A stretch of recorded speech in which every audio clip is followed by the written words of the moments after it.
வலது கரத்தை உங்க நோயுள்ள இடத்துல வைங்க. தீராத தலைவலிகள், பார்வை குறைவுகள், கேட்காத காதுகள், சுவாச கோளாறுகள், தைராய்டு நோய்கள், இதய நோய்கள், கிட்னி ஸ்டோன், கிட்னி பிரச்சனைகள், கணைய கல்லீரல் வியாதிகள், எலும்புகளிலே மூட்டு வலிகள், எங்கெல்லாம் பிரச்சனை இருக்குதோ, கர்ப்பப்பை பிரச்சனைகள், அந்த இடத்துல வலது கையை வச்சு சொல்லுங்க.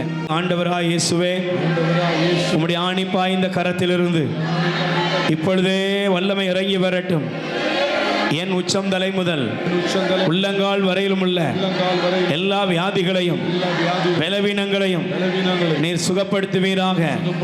என் தேவனாய் ஆண்டவரே, என் உடலில் உள்ள இந்த வலி வேதனைகள் ஆண்டவரே மருத்துவர்களால் கண்டுபிடிக்க முடியாமல் மீண்டும் மீண்டும் என்னை பலவீனப்படுத்தி உபத்திரவப்படுத்துகிற எல்லா வலி வேதனைகளும் இயேசுவே உம்முடைய நாமத்தினால் என்னை விட்டு வெளியேறட்டும்.